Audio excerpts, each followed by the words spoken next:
Groaners, I'm back.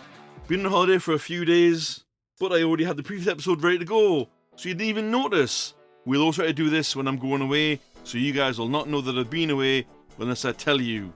It's another loaded episode, Groaners, as another cold front threatens to make January and February back-breakingly cold.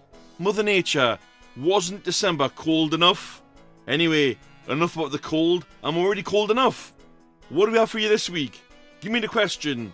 Talking nonsense, 50-50, and please reverse the music and admin Nicole's Anagram anxiety. We also have various groantent for you, which includes Creepy Corner from admin Nicole. Let's get this episode underway with my groans first. Leaving things broken. In my local supermarket, Morrison's, there has been a toilet cubicle door left broken for ages, and this means only one functional cubicle. I know for a damn fine fact I'm not risking going into the other cubicle, even though the toilet's functional, and risking my exposure being unveiled like a prize in a game show. What bugs me is why don't they fix it? It's been busted for weeks. Are they waiting for a customer complaint? You know, there I'll be sat, door flies open, and I'm exposed to some dad and his son. How, fix the door? It's not hard. Put the lock on the inside and fix the door. How hard is it to get a handyman in? Fix it? I bet you I'll go in there in 3 weeks' time, it'll still be broken. If it is, I'm putting a complaint in. I'm going to be the customer that complains. Moving on. Flavours that don't work. Pepsi, we've been here before with trying things that don't work. And why don't you listen? Pepsi Blue didn't work. Pepsi Mango didn't work. And now you release Pepsi Tropical. What possessed you to create this travesty? Mango tasted like mud. Tropical tastes like chemically unwashed toes. Release strawberry. We know that works as it's sold in a certain pizza brand. Give us a strawberry, bin the mango, and bin the tropical. Yeah, just a thought. Next one. Of the year. Right, Groaners, we've been here before. We're only just coming into February 2026. How the hell can a musical or a movie be the best of anything as 2026 has barely started? This is one of the most overused statements used by critics. Just say something like, one of the best yet, or don't miss this. Think of other things to say, Mr. and Mrs. Critic. Just a thought. Well, Groaners, that's my groans over and out for another week. And previously, we didn't have an audience groan, but a nameless friend of mine literally just texted with one. I'm writing and recording at the same time, just so you're aware, Groaners. So we have a last minute audience groan coming in. Or should I say has already came in. Past tense, it's came in, I've got it. It's on me phone. Surprise, Groaners! Thank you to my nameless friend for texting in. That's later though. Let's have fun now with talking nonsense. We're going to keep it the same as before, Groaners. I'm going to rattle them all off. And then you pause at the right times. But you're going to get all 3 rounds, one after the other. And then we'll move on to the next section. So here we go. Round 1 for talking nonsense. And your clue is, you can pickle them as well as fry them. And it's not onions, because we've been there before. And it's 2 words. So 1 word or a different word. Your nonsense is snick or slick. Round 2. Your clue is, it can bug you medically and come on at any time. Your nonsense is last round, round 3. Your clue is, you can eat them, but they're also part of an expression for talking too much. Your nonsense is good luck if you can spin these around, Groaners, and make sense of them. The answers will come later, but don't forget to pause after every piece of nonsense, have a few plays, and see if you can make sense of the gibberish I'm talking. Best of luck. Moving us along, Groaners, I'm gonna do an off-the-cuff why or why. It's something I've just thought of, so do bear with me here. We're seeing a lot of closures of popular stores, Poundland being one of them. Yes, there are some Poundlands still open in the UK. And some of you going, oh, I've never been seen dead in there. There's some great produce in there that are sold at way less prices than you'd get in big supermarkets. It's the same chocolate bars. It's the same other things. They're just made by the same manufacturers, but sold at a cheaper price. We're also getting closures of big name brand stores. River Island, People's Price, which was a great value store for shoes, as well as other clothing things. For example, I could get some great tops in there, some pants, underwear and everything else. Granted, it may not have been fully not the big I am legit stuff, but it was still comfortable clothing, and now that's gone as well. That went in December. We're getting other shops closing down. Family brand shops are closing, and they're all being priced at the market. When are people going to realise, don't put the rent up? If anything, for these stores, get the rent lower. Some of these places, they're not going to be online. Or, for example, if your local family-run, shop isn't got an online store, when their business closes, they're gone for good. People's Price is gone for good. I just don't understand what is going on with the market for pricing stores. Are they going to want the high street full of stores that most people can't afford? Is that what they want? We've already getting more clubs and nightclubs closing down that are decent, getting places with wine lodges and everything. Is that the next clause for what's going to happen in Northumberland Street and places like that? Come on, people. Let's save some of the best stores we've got. I know if Primark went under, people would be up in arms. Come on. Why, oh why? Why must we suffer some great stores shutting down? I remember when Woolworths went down years ago, there was uproar. Come on. Save our decent stores. Why, oh why, do we keep facing closures? And this, of course, creates more job loss, which is a strain on everybody. Where's the logic? I've got to ask, why, oh why? Sorry, Groaners, I got a bit worked up there, but it does annoy me. But taking us out from the whys, we're going to delve into the creepier side of the Groan Zone with Admin Nicole's Creepy Corner. Your story for this week is called The Impossible Made Possible. Robin began to understand the situation. A curse that can only truly harm others if it's broken. Only the scientists would think of something so tragic. All the plumbing from every house in the village comes from the river. The curse was planted through drinking the affected water. Mabel and her daughter were exempt from the curse because of Liam's research. In a breakthrough one night, he was able to make the soil around his house hydrophobic, as well as carving his own sigils into the pipes. In essence, it would repel any water from entering the house from the outside and keep any untoward magic out as well. This worked great to prevent flooding, but also ended up creating a perfect environment for mushrooms to grow. Mabel believes the reason they weren't cursed was precisely because of those mushrooms. Liam never got a chance to look into any of it though, as he was killed in the Green Death. I know it sounds confusing, but there's a reason the village was cursed. My husband has a hobby outside of his usual research. He'd been studying the goddess, the one who dances through the stars watching over us. He suspected something. The scientist found out and killed him over what he found. Then when that siren showed up, she demanded to know about the goddess. We stay here during the day to keep it all safe, Mabel said.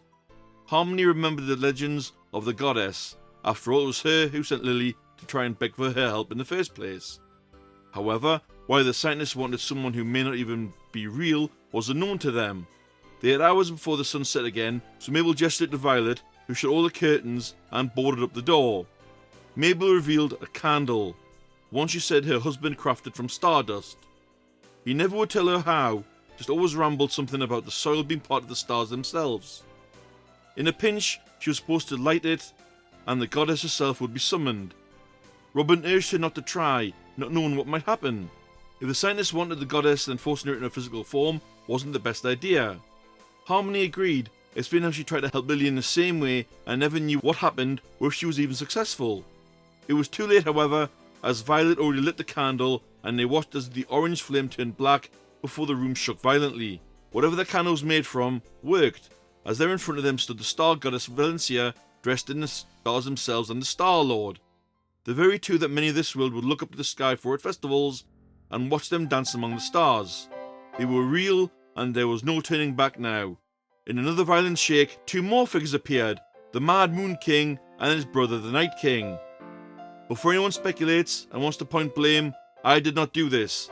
I made one loophole, and this is not that. I'm not responsible for this, Valencia said.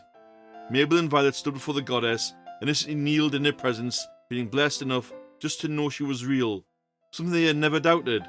Now Robin grew even more suspicious, so Mabel brings out a book full of clippings and hand-drawn notes. Forgive us for summoning you, my lady, but I had no choice. The scientists are after my late husband's research because it leads to you. But more than that, there are things in here you need to see for yourself, Mabel said hesitantly.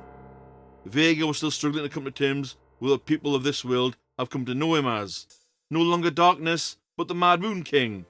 He suspected it using his powers to get people to make offerings to him would backfire, but it allowed him to never leave the moon, so he accepted his part in it all. As he read through Liam's research into Valencia, he was immediately worried. The information in that book was from the world before this one. Valencia erased that world, only the four of them have memories from it. This shouldn't be possible. They went over everything, every detail, everything Valencia did, and the few choices she made happen. That's when they saw Liam's final entry. A scientist, one of the higher-ups, he knows everything about Valencia, and everyone she loved in another world. He was obsessed with her, and he needed her just like he needed her then. They then knew someone damaged the world as Valencia was creating it. Someone, somehow, made their own rules here. Valencia rushed over to Violet and held her tight. You don't know me, and you aren't supposed to. Just know I made a promise to you in a past life, and I kept that promise. No one will destroy that promise I made you. I swear in this very world that if someone breaks the promises I made, and the love I protected, I will wipe this world once more. I don't care what the consequences may be, she explained. That's when the footsteps came. More than one. The scientists were back, but there's never been so many before. Mabel told everyone to stay put as she went to deal with it. As they looked through the curtains, hoping to understand some of what was going on, and where this world got damaged, a certain voice sent a shiver down their spine. An all too familiar chill, not fear, but disgust. Pure disgust. A scientist was holding a knife to Mabel, ordering everyone outside or else. As they looked at the scientists, wondering where the eerily familiar voice came from, it took only a split second for everyone to stand in front of Valencia, as the facer came into view, older but undeniably him. Hello, Mother. You have no idea how much I've missed you. Well, I know I said I wanted more of the previous arc characters back, Nicole, but not under such dark circumstances, although it is Creepy Corner. Where is this going to go, Groaners? Who knows? Only Admin Nicole knows. Well written once again. More Creepy Corner in the coming future. Let's stick it in reverse gear again with Please Reverse the Music. You know this one, Groaners. It's only just came out for the last couple of weeks. I'm going to play you 3 songs. I can't play them forwards due to copyright, plus there'd not be much point in doing that. However, I can reverse them, and you've got to guess what tunes am I playing. It could be from the past. It could be from the present. It could be from 60s, 70s, 80s, 90s, 0s, 10s, or 20s. You just don't know. But if you've got good musical knowledge, then you will know. Here we go with round number 1.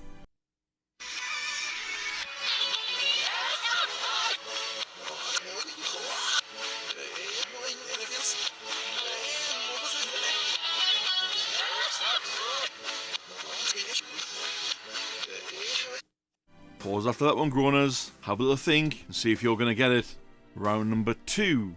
Here we go. Don't forget to pause after round 1 and have a guess. Here comes round number 2.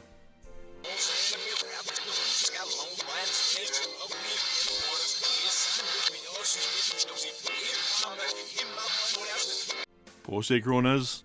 Have a think about what round number 2 could be as we move on to round number 3. No, you're not going to get clues because sometimes it'll make it too obvious. But here we go. Round number 3.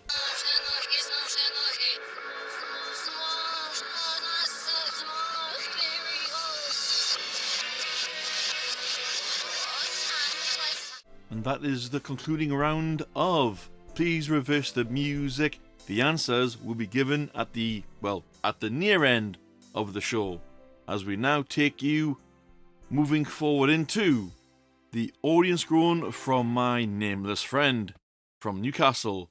Here we go. They groan. Hi, Mr. E.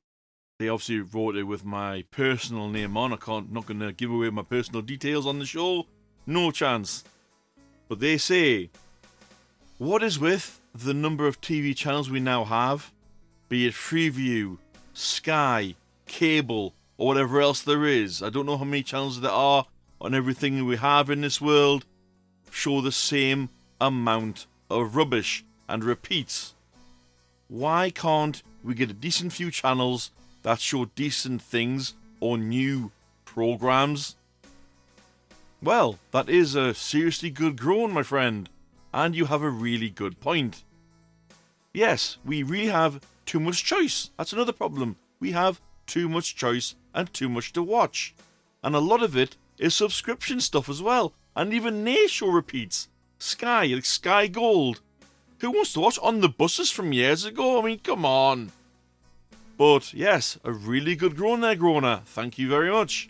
If you'd like to be part of the show like they have been, you can't text me, but you can Facebook me on Mr. E. Groaner. You can also Facebook message admin Nicole on Nicole Amos. You can drop us both an email at thegroanzonepod@gmail.com. You can tune in to take part in more of the fun, including the weekly alternating game on the Facebook group, which is the Groan Zone Podcast Facebook group. Or you can do the same thing on Discord. We're a little bit lax on Discord at the moment, but we're working on it. The Groan Zone. And lastly, you can drop a comment on any episode on any platform that you listen on. But please make us aware, some way, somehow, that you've made a comment so we don't miss it. Any comments you give us, Groaner, or anything else you give us is greatly appreciated, as you are a big part of the show. Thank you very much. I didn't mention this at the start of the show, Groaners, and this is another off-the-cuff thing. Recently, a celebrity who starred in movies from my childhood has passed away, and that is the Canadian actress Catherine O'Hara. Some of you may know her from Beetlejuice, some of you may know her from other more recent TV shows, and some of you may know her from Home Alone, both 1 and 2. She was a fantastic actress, and sadly, after a short illness, she left this world at the dear old age of 71, which in the grand scheme of things is but a blink. Catherine, from the Groan Zone, thank you for the laughs, thank you for the comedy, especially the Day-O dance from Beetlejuice, which will never be forgotten. You're immortalised on celluloid. Thank you for the laughs. Rest easy and rest in peace. And now, Groaners, we're going to move on to Zero of the Week. And again, I've literally picked this son up, or the yellow pages, so to speak. It's just came up as I've both been writing the show live and everything else. And the Zero of the Week this week is the BBC. The BBC are so out of tune with things, they are now considering bringing back a license fee for radio listeners and charging Netflix viewers. Bear in mind, Netflix viewers already pay a subscription fee to Netflix for their service, and then you're going to charge them on top of things like Amazon does if you want to watch things from Paramount or something else. Isn't that a bit offhand, BBC? What are you going to do next? Charge for iPlayer? And you shouldn't have a license fee for the radio. That's what adverts are for. BBC, why didn't you start doing adverts? Therefore, you'd be subsidised, not by the public, you'd be subsidised by the companies who are paying for advertising time. Doesn't that make a lot more sense? But until you see sense, you're going to be complete zeros of the week because you just haven't got a clue of what the public want anymore. Kind of like another big thing, but I can't mention that one. Now, Groaners, we're going to clear the air, get rid of the zero. Now we're going to play another game, which of course is 50-50. You all know this one, Groaners, or you should know by now. You've got a half a chance of getting it right. Here we go. Round 1. What is the name of the parental father figure in the Munsters? Is it A, Frankie, or is it B, Herman? Pause your groaners, pick your 50-50, and then unpause. Round number 2.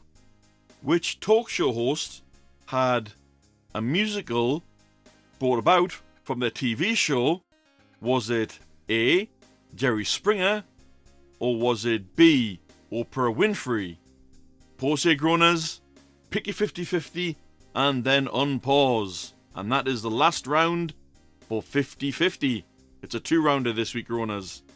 From games, we now move to Hero of the Week. And some of you may or may not agree here, but I'm going to say the Muppets are the heroes this week. Why? They have just achieved, well, a few days ago, they achieved their 50th birthday. Yes, indeed, the Muppets are 50 years old. Kermit, you don't look a day over 15, my lad. And Miss Piggy, you don't look a day over 20. But anyway, thanks to Jim Henson, we have these wonderful characters that are still around to this day. We've had the Muppet Babes cartoon and other stuff influenced by Jim Henson. Well, sure, I said the late Jim Henson, bless him. But, yep, the Muppets. Thank you for the laughs, inspirational songs such as Rubber Ducky, and all those weird and wonderful songs and things that you still do, and mostly as well, the comedy. They were big in the 80s when I was around, and not so big now, but they've had some hit like movies with Muppet Christmas Carol, which has been named as one of the best adaptations of Charles Dickens' A Christmas Carol, which is no mean feat. So, thank you to the Muppets. Heroes of the Week, and might I say, for all time, because they're still going to be around long after this show's gone, and long after I'm gone. As you were aware, Groaners, the previous episode was my birthday special, so I did fling out a bit of a sort of odd one for What the Hell Is This? I seriously doubt any of you got it for What the Hell Is This, so I'm going to give you the answer early. If anyone got this, you are a living legend. But the building, at least if you got where it was, I'll give you a point there. The building is in Tokyo, Japan, and it is called the Futaba Cake Building. If you got that, seriously, well done. Give yourself a pat on the back, Groaner.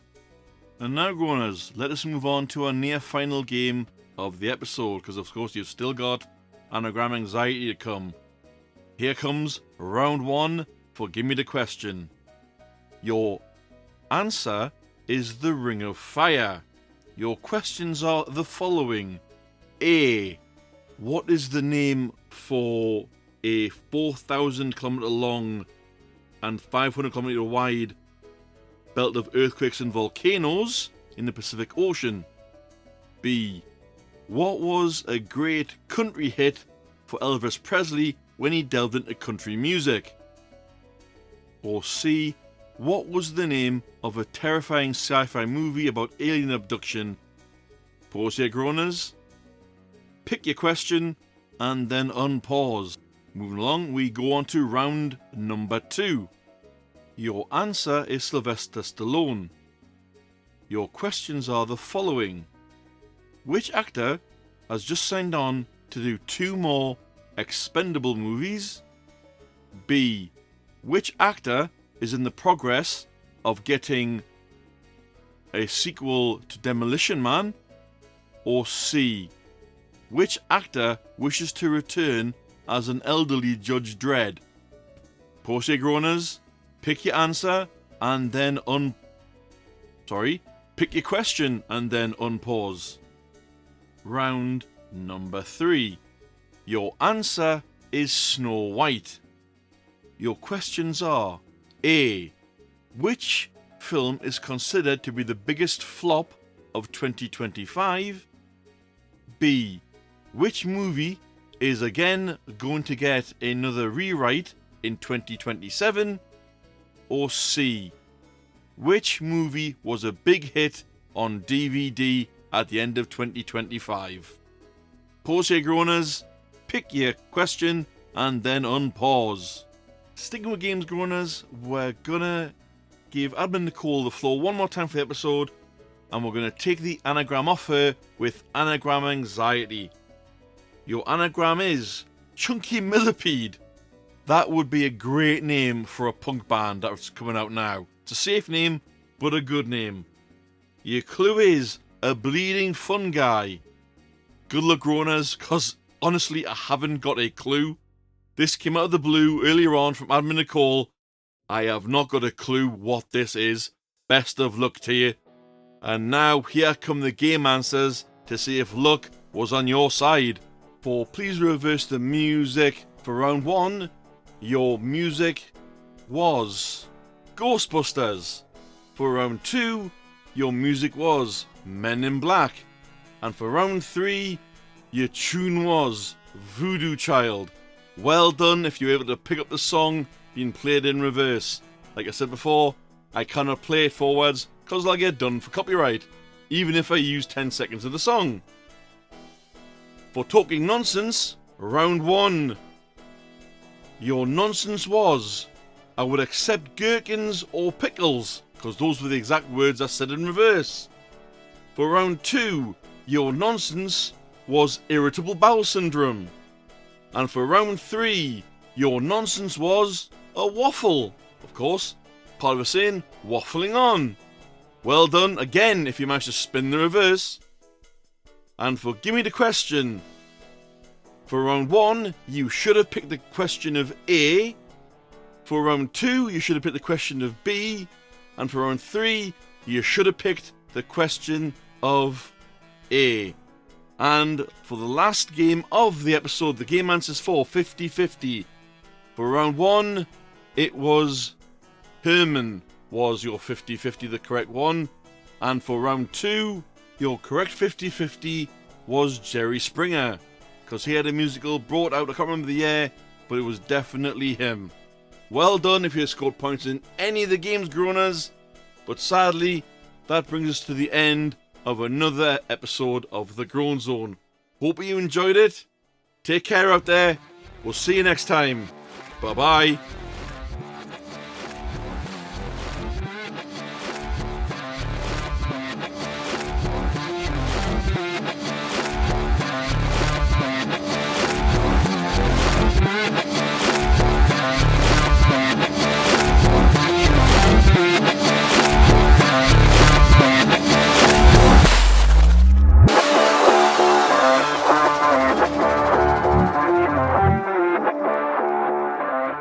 Sigils into the pipes.